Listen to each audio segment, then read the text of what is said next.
Paz do Senhor, alunos da Faculdade de Betel. Essa será a nossa 10ª aula de Filosofia da Religião. Antes, porém, façamos uma oração.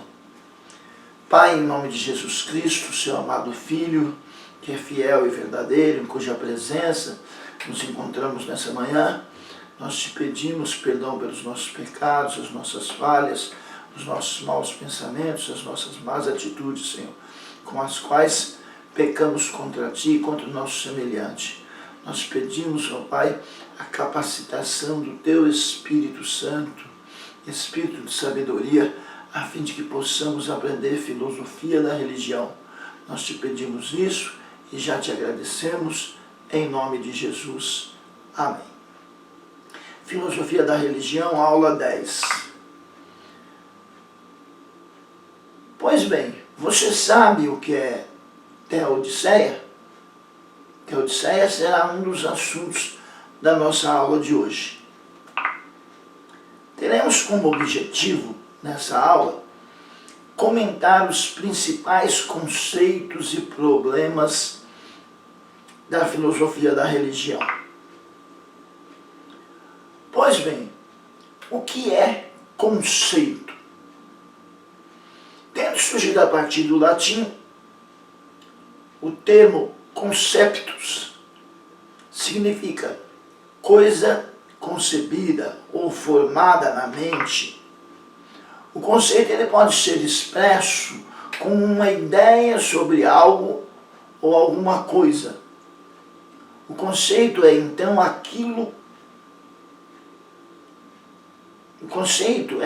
aquilo que é concebido em pensamento sobre algo ou alguém. Pois bem, conceito de filosofia da religião. Filosofia da religião é a parte da filosofia que se preocupa de examinar racionalmente as explicações religiosas. Na filosofia da religião, é onde ocorre o debate sobre a existência de Deus, com a análise dos argumentos contra e a favor da existência de Deus. Parece que nós estamos voltando ao início da disciplina. É porque essa é a nossa 10ª aula, ela funciona como um feedback para as demais aulas. A filosofia da religião e a teologia. A filosofia da religião é um campo importante para a investigação filosófica. A filosofia da religião, se debruça sobre um dos fenômenos mais latentes da natureza humana, que é a religiosidade. Busca respostas importantes que auxiliam no desenvolvimento dos próprios sistemas religiosos.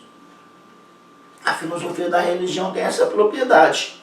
O filósofo da religião, ao estudá-la, ele pode auxiliar no desenvolvimento dos próprios sistemas religiosos, porque os sistemas religiosos podem, no decorrer da história, sofrer alterações. A filosofia da religião questiona e dialoga com a teologia e enriquece o debate sobre o papel, a natureza e a essência das religiões. Portanto, essa relação entre filosofia da religião e teologia, ela é bastante produtiva. Filosofia é uma palavra que tem sido empregada de várias maneiras, umas mais amplas, outras mais restritas. Aqui nós estamos empregando em seu sentido mais amplo a palavra filosofia. Então, entendamos a filosofia, incluindo a filosofia da religião, como algo intermediário entre a teologia e a ciência. Todo conhecimento definido pertence à ciência, e todo dogma quanto ao que ultrapassa o conhecimento definido pertence à teologia. Então, vamos recapitular? Conhecimento definido pertence à ciência, dogma pertence à teologia.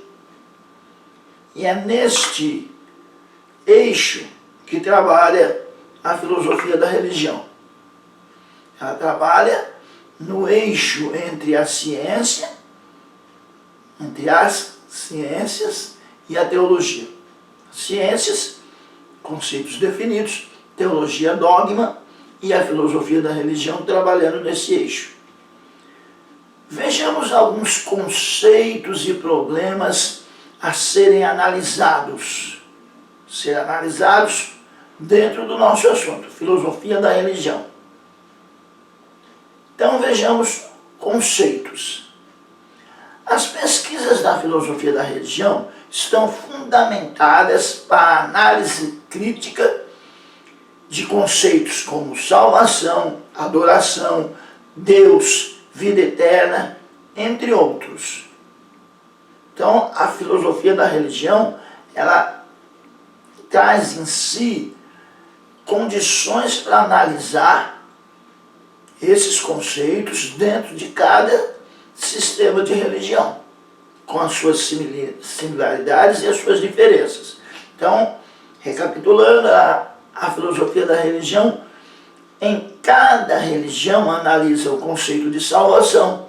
Como seria o conceito de salvação em uma religião dualista? O conceito de adoração.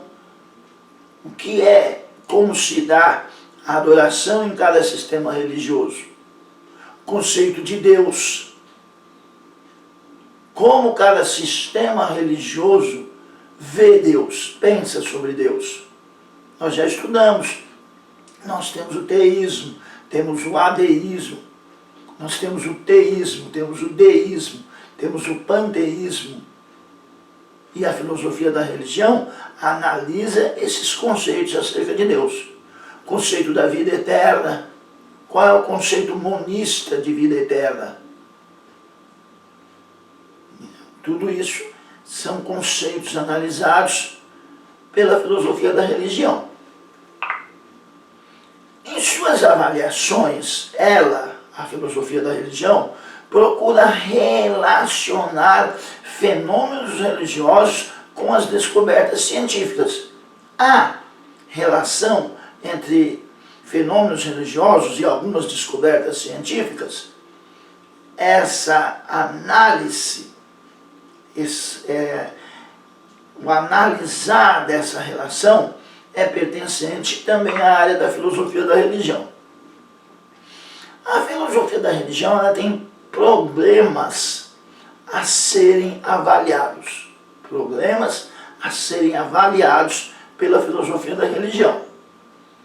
Entre os principais a serem analisados, os principais problemas a serem analisados pela filosofia da religião, está a existência de Deus. Isso é a área da filosofia da religião. Deus existe? É a área da filosofia da religião também analisar a associação, a relação de Deus com o mundo sensível.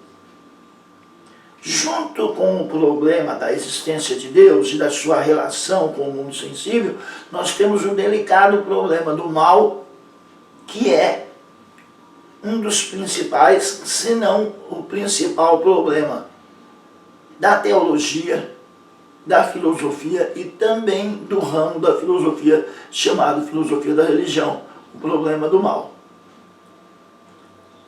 A ligação entre religião e moral é um problema que deve ser analisado pela filosofia da religião.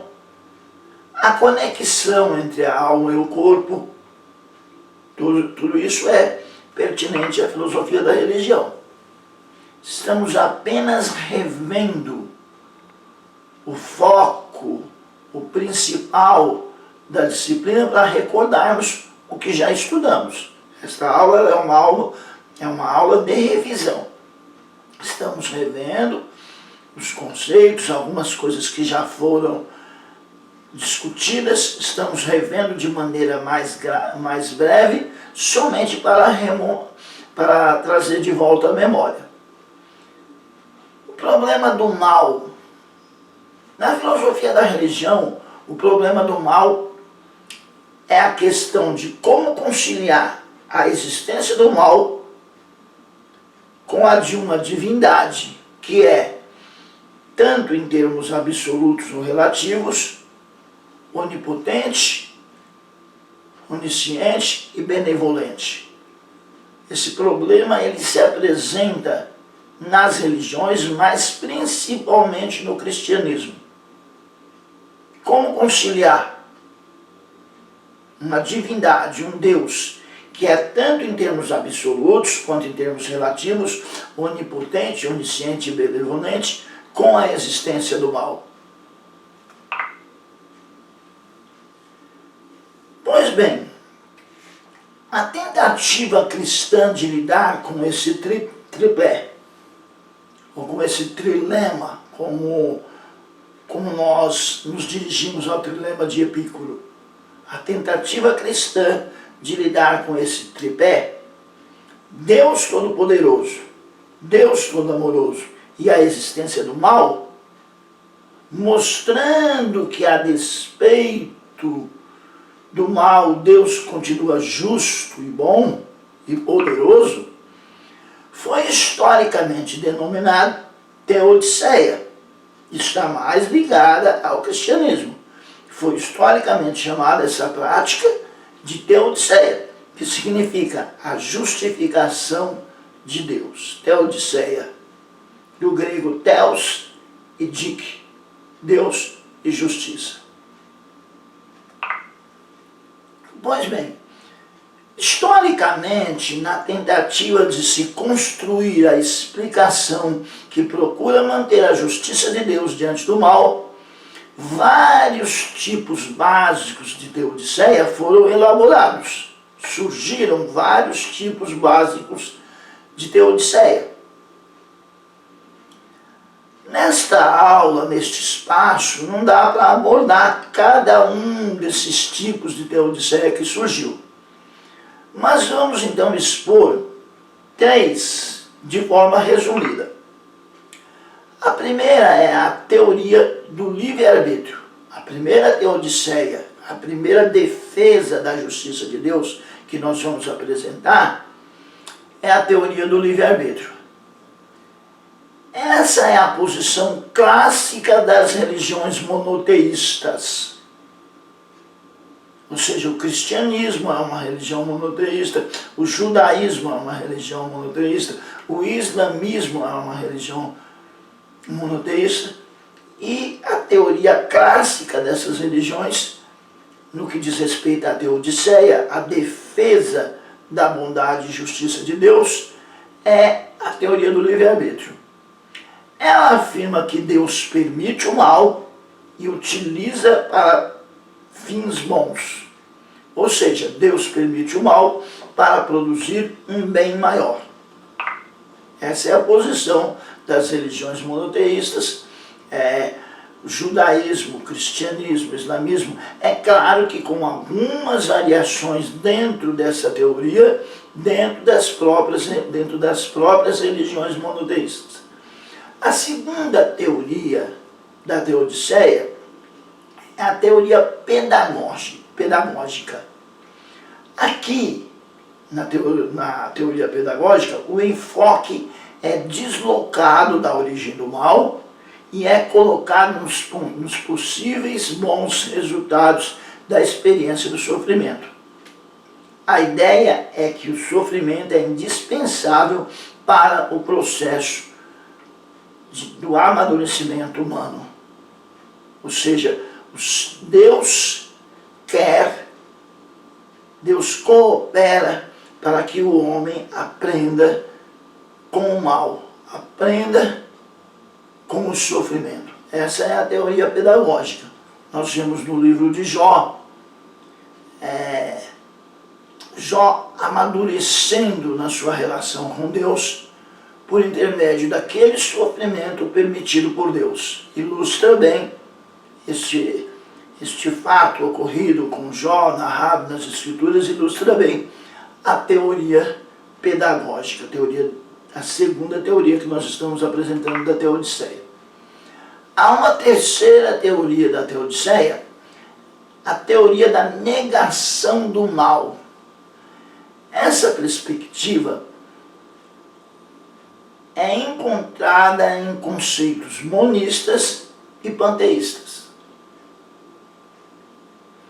A tensão entre Deus e o mal é resolvida pela negação do mal. Nega-se o mal, acabou a tensão entre a existência de Deus e o mal. A cosmovisão de Spinoza, que viveu entre 1632 e 1677, por exemplo, afirma que o mundo parece cheio de mal. Parece. Apenas porque é visto de uma perspectiva humana estreita e errônea. Da perspectiva divina, o mundo forma um todo necessário e perfeito. Então essa é a teoria da negação do mal. Nega-se a existência dele, diz que ele se afirma que ele só existe por causa de uma análise errada da humanidade e que, na verdade, da perspectiva de Deus, está tudo bem. Está tudo funcionando como é necessário e de forma perfeita. Essa é a teoria da negação do mal. Essas que nós acabamos de apresentar, essas três, são apenas algumas das principais tentativas de resolver o dilema do mal. Para os estudiosos, quem chegou mais perto de solucionar essa questão do mal foi Agostinho de Hipona, o bispo de Hipona, de 354 a 430. Conhecido universalmente como Santo Agostinho, ou Agostinho, um dos mais importantes teólogos e filósofos dos primeiros anos do cristianismo. De acordo com Agostinho, Deus criou um mundo bom e que não se encontrava contaminado pelo mal. Deus criou tudo bom, como diz lá em Gênesis, e não se encontrava de maneira nenhuma contaminado pelo mal, diz Agostinho. O mal seria a ausência do bem, ou seja, aonde não há Deus, habita o mal. Assim como em um quarto escuro que não há luz, habita as trevas. De acordo com a tradição cristã, o primeiro ser a se esvaziar de Deus, o primeiro que era ser, que era a luz, mas afastou-se da luz e acabou em trevas, segundo a tradição cristã, esvaziou-se de Deus, foi Satanás, também chamado Lúcifer. Agostinho, portanto, ele apontou a tentação de Satanás como a origem do mal, por meio da qual Satanás seduziu Adão e Eva a desobedecer ao Criador. Quanto a esse aspecto, Agostinho estabelece que o mal seja uma consequência direta do mau uso da liberdade humana. Ou seja, o mal é uma consequência de algo bom, que é o livre-arbítrio. O livre-arbítrio foi mal usado e aí surge o mal, segundo Santo Agostinho. Deus havia criado a humanidade com liberdade, livre-arbítrio, para escolher entre o bem e o mal.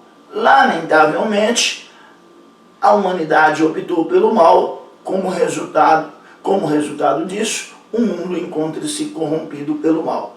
Essa é a posição de Santo Agostinho. Mas, embora pareça boa a posição de Santo Agostinho, permanece a questão: por que Deus não destrói o mal? Se ele não criou, se o mal é fruto do mau uso do livre-arbítrio, e Deus é todo-poderoso, por que ele não usa o seu poder para destruir o mal?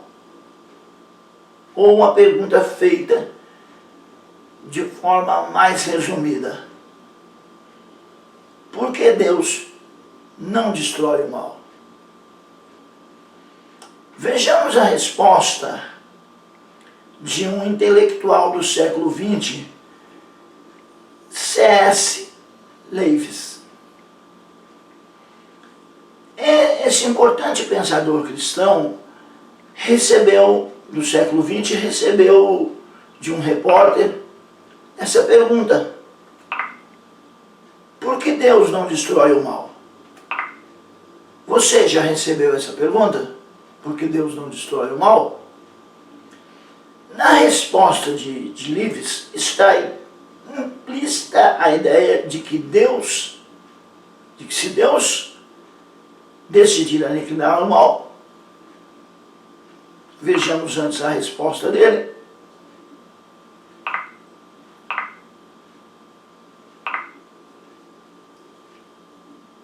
Lewis responde: se ele decidir aniquilar o mal, por onde ele deve começar? Ou por quem ele deve começar?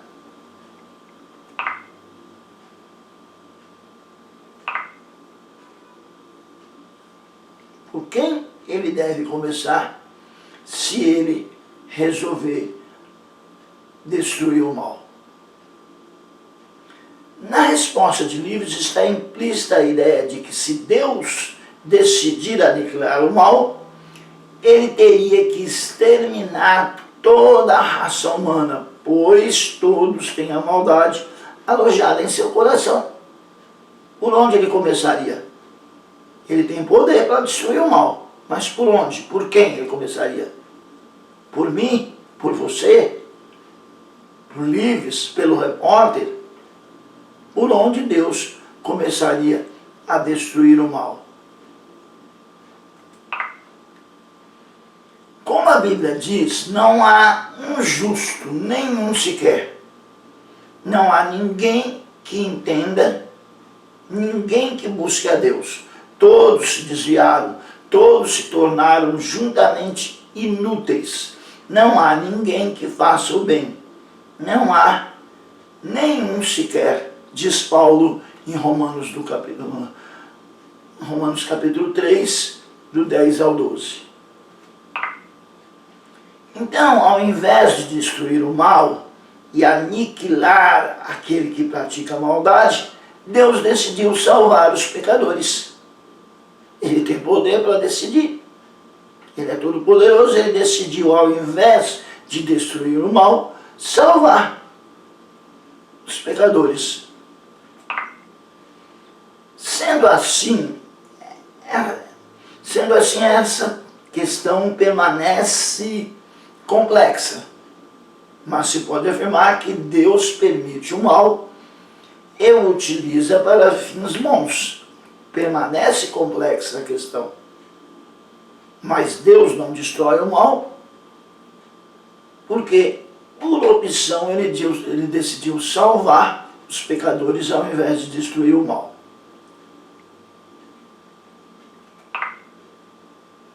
E Deus permite o mal para produzir um bem maior, ou seja, a salvação de muitos. Já que o mal surgiu do livre-arbítrio do homem, Deus permite que ele prossiga, mas nos dá um bem maior, que é a salvação de muitos. E aí nós temos, aí já é uma área da história, da teologia, pode ser discutido também em filosofia da religião, mas é uma área mais pertinente à história do pensamento cristão, que é a discussão entre arminianos e calvinistas.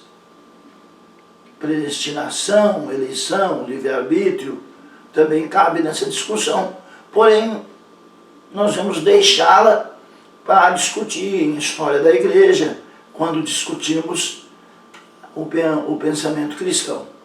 Embora possamos também discutir em filosofia da religião. Mas voltando, Deus permite o mal para produzir um bem maior, ou seja, a salvação de muitos. Por isso, o cristão pode viver pela fé. Por isso, o cristão vive pela fé, sempre na esperança. bem, nesta aula nós buscamos comentar os principais conceitos e problemas da filosofia da religião. Foi uma aula um tanto mais breve, um feedback. Espero que sirva para uma reflexão geral da matéria. Essa foi a nossa penúltima aula. Nos encontraremos semana que vem para a nossa última aula da disciplina. Façamos uma oração para encerrarmos. Pai, em nome de Jesus Cristo, seu amado Filho, que é poderoso e fiel, em cuja presença nos encontramos nesta manhã, nós lhe somos gratos, ó Pai, por mais essa oportunidade de aprendermos filosofia da religião. Te pedimos, ó Pai, fica conosco, guarda o nosso coração, a nossa mente, para o aprendizado de tudo quanto lhe apraz. Te pedimos e te agradecemos, em nome de Jesus. Amém.